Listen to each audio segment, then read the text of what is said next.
Olá, tudo bem? Espero que sim. Vamos para a nossa leitura bíblica.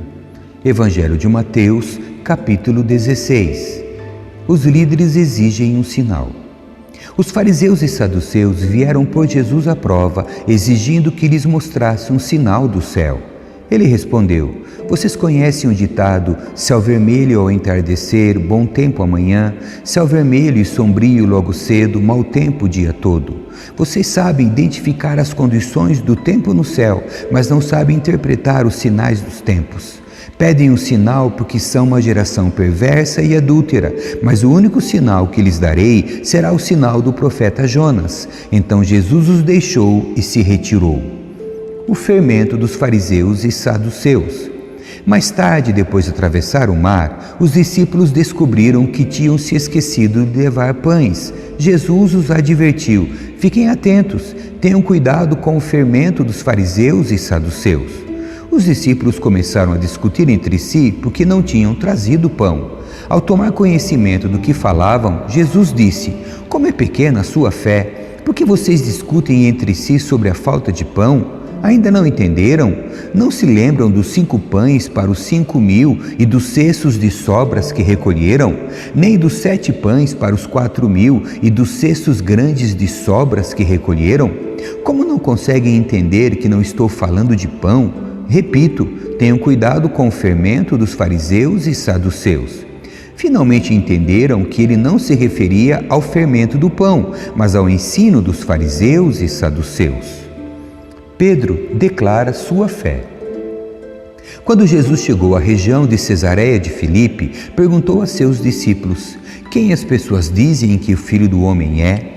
Eles responderam: Alguns dizem que o Senhor é João Batista, outros que é Elias e outros ainda que é Jeremias ou um dos profetas. E vocês? Perguntou ele: Quem vocês dizem que eu sou? Simão Pedro respondeu: O Senhor é o Cristo, o Filho do Deus vivo.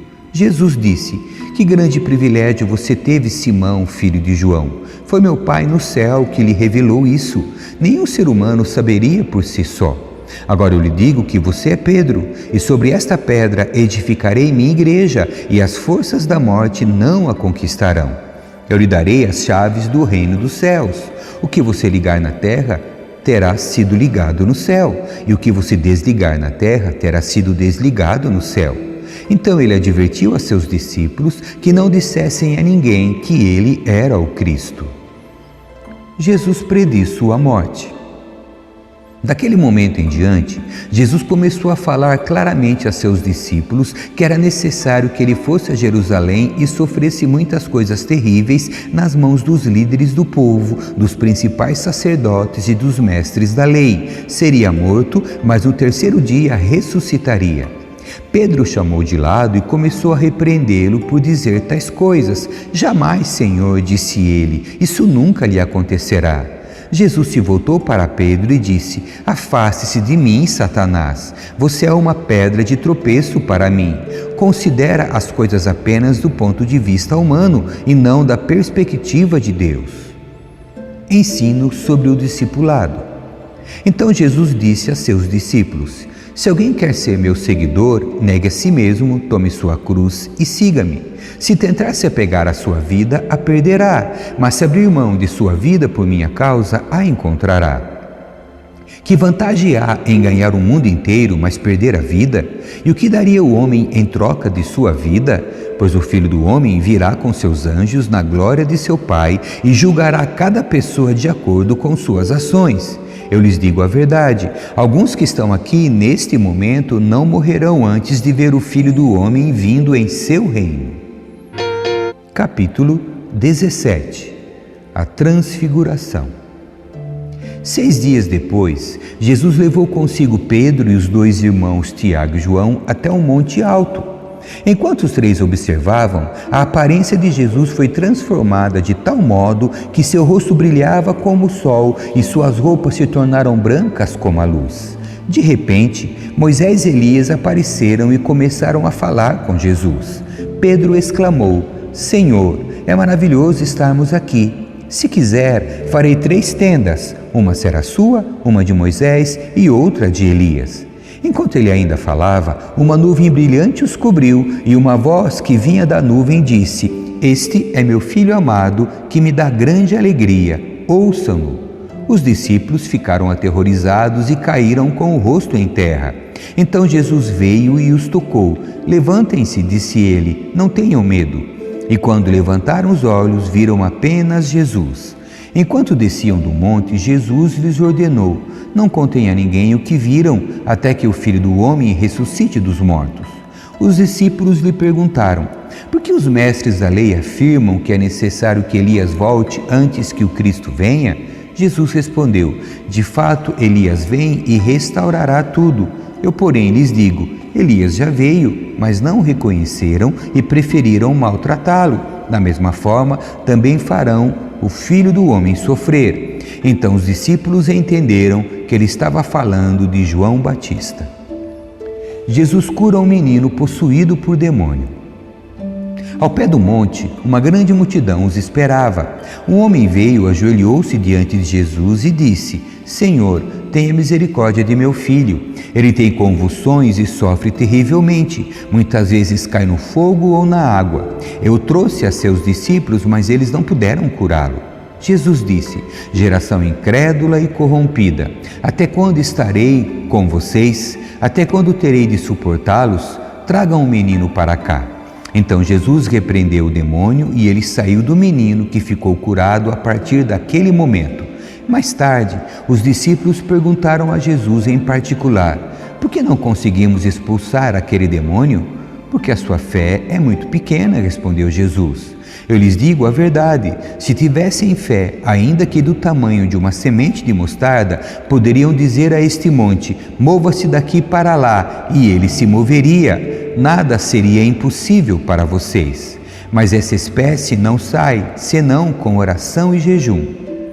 Jesus prediz sua morte pela segunda vez. Quando voltaram a se reunir na Galiléia, Jesus lhes disse: o Filho do Homem será traído e entregue em mãos humanas. Será morto, mas o terceiro dia ressuscitará. E os discípulos se encheram de tristeza. O pagamento do imposto do templo. Quando Jesus e seus discípulos chegaram a Cafarnaum, os cobradores do imposto do templo abordaram Pedro e lhe perguntaram: seu mestre não paga o imposto do templo?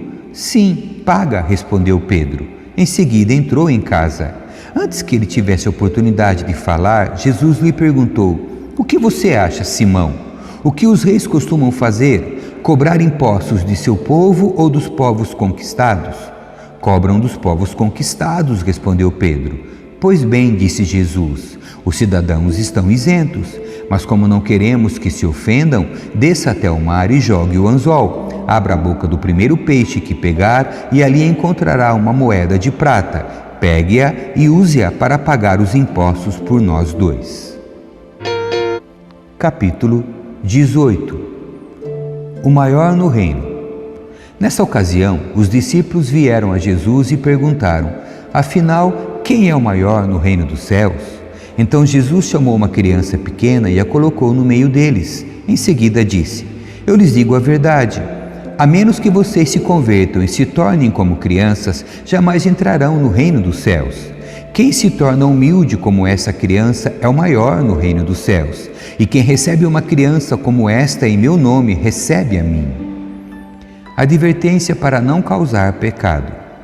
Mas, se alguém fizer cair em pecado um desses pequeninos que em mim confiam, teria sido melhor ter amarrado uma grande pedra de moinho ao pescoço e se afogado nas profundezas do mar. Quanto sofrimento haverá no mundo por causa das tentações para o pecado. Ainda que elas sejam inevitáveis, aquele que as provoca terá sofrimento ainda maior. Portanto, se sua mão ou seu pé o faz pecar, corte-o e jogue-o fora. É melhor entrar na vida eterna com apenas uma das mãos ou apenas um dos pés, que ser lançado no fogo eterno com as duas mãos e os dois pés. E se seu olho o faz pecar, arranque-o e jogue-o fora. É melhor entrar na vida eterna com apenas um dos olhos, que ser lançado no inferno de fogo com os dois olhos. Tomem cuidado para não desprezar nenhum destes pequeninos, pois eu lhes digo que, no céu, os anjos deles estão sempre na presença de meu Pai Celestial. E o Filho do Homem veio para salvar os que estavam perdidos. A parábola da ovelha perdida. Se o homem tiver 100 ovelhas e uma delas se perder, o que vocês acham que ele fará? Não deixará as outras 99 nos montes e sairá à procura da perdida? E se a encontrar, eu lhes digo a verdade, ele se alegrará por causa dela mais que pelas 99 que não se perderam. Da mesma forma, não é da vontade de meu Pai no céu que nenhum destes pequeninos se perca. Como corrigir um irmão? Se o irmão pecar contra você, fala com ele em particular e chame-lhe a atenção para o erro. Se ele o ouvir, você terá recuperado seu irmão. Mas se ele não o ouvir, leve consigo 1 ou 2 outros e fale com ele novamente, para que tudo o que você disser seja confirmado por 2 ou 3 testemunhas. Se ainda assim ele se recusar a ouvir, apresente o caso à igreja. Então, se ele não aceitar nem mesmo a decisão da igreja, trate-o como gentio ou como cobrador de impostos. Eu lhe digo a verdade. O que vocês ligarem na terra terá sido ligado no céu, e o que desligarem na terra terá sido desligado no céu. Também lhes digo que, se 2 de vocês concordarem aqui na terra a respeito de qualquer coisa que pedirem, meu Pai no céu os atenderá, pois onde 2 ou 3 se reunirem em meu nome, eu estou no meio deles. A parábola sobre a importância do perdão. Então Pedro se aproximou de Jesus e perguntou: Senhor, quantas vezes devo perdoar alguém que peca contra mim? 7 vezes? Jesus respondeu: não 7 vezes, mas 70 vezes 7. Portanto, o reino dos céus pode ser comparado a um senhor que decidiu pôr em dia as contas com os servos que lhe deviam. No decorrer do processo, trouxeram diante dele um servo que lhe devia 60 milhões de moedas. Uma vez que o homem não tinha como pagar, o Senhor ordenou que ele, sua esposa, seus filhos e todos os seus bens fossem vendidos para quitar a dívida. O homem se curvou diante do Senhor e suplicou: por favor, tenha paciência comigo e eu pagarei tudo. O Senhor teve compaixão dele, soltou-o e perdoou-lhe a dívida. No entanto, quando o servo saiu da presença do Senhor, foi procurar outro servo que trabalhava com ele e que lhe devia 100 moedas de prata. Agarrou-o pelo pescoço e exigiu que ele pagasse de imediato.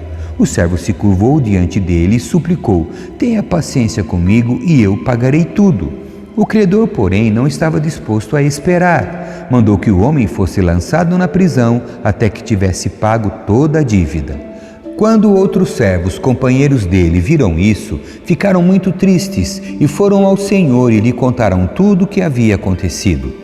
Então o Senhor chamou o homem cuja dívida ele havia perdoado e disse: servo mau, eu perdoei sua imensa dívida porque você me implorou. Acaso eu não devia ter misericórdia de seu companheiro como tive misericórdia de você? E irado, o Senhor mandou o homem à prisão para ser torturado até que lhe pagasse toda a dívida. Assim também meu Pai Celestial fará com vocês, caso se recusem a perdoar de coração a seus irmãos. Capítulo 19. Discussão sobre divórcio e casamento. Quando Jesus terminou de dizer estas coisas, deixou a Galiléia e foi para a região da Judéia, a leste do Rio Jordão. Grandes multidões o seguiram e ele curou os enfermos. Alguns fariseus apareceram e tentaram apanhar Jesus numa armadilha, perguntando: deve-se permitir que um homem se divorcie de sua mulher por qualquer motivo? Vocês não leram as Escrituras? Respondeu Jesus. Elas registram que, desde o princípio, o Criador os fez homem e mulher, e disse: por isso o homem deixa pai e mãe e se une à sua mulher, e os dois se tornam um. Uma vez que já não são 2, mas 1, que ninguém separe o que Deus uniu. Eles perguntaram: então por que Moisés disse na lei que o homem poderia dar à esposa um certificado de divórcio e mandá-la embora? Jesus respondeu: Moisés permitiu o divórcio apenas como concessão, pois o coração de vocês é duro, mas não era esse o propósito original.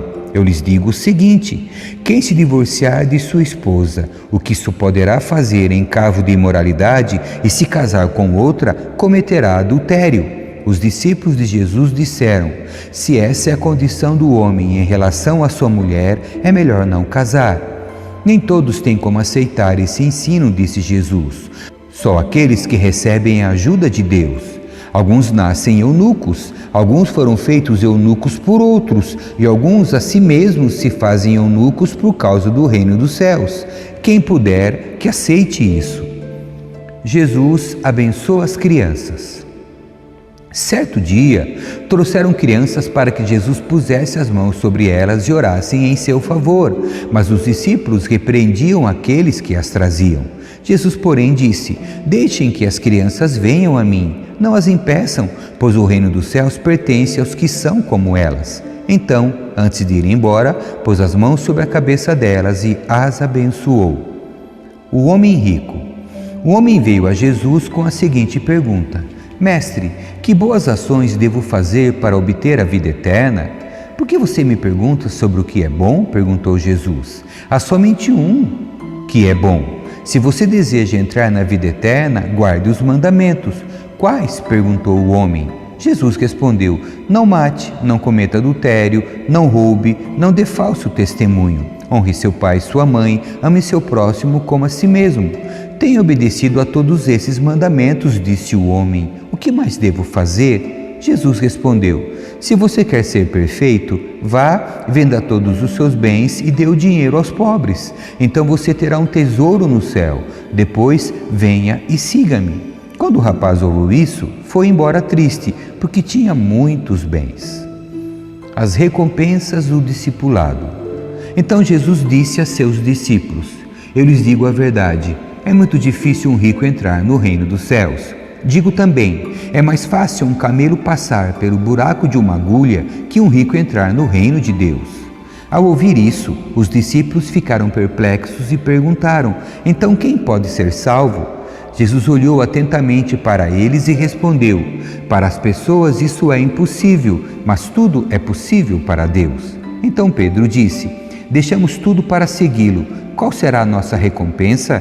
Jesus respondeu: eu lhes garanto que, quando o mundo for renovado e o Filho do Homem se sentar em seu trono glorioso, vocês que foram meus seguidores também se sentarão em 12 tronos para julgar as 12 tribos de Israel.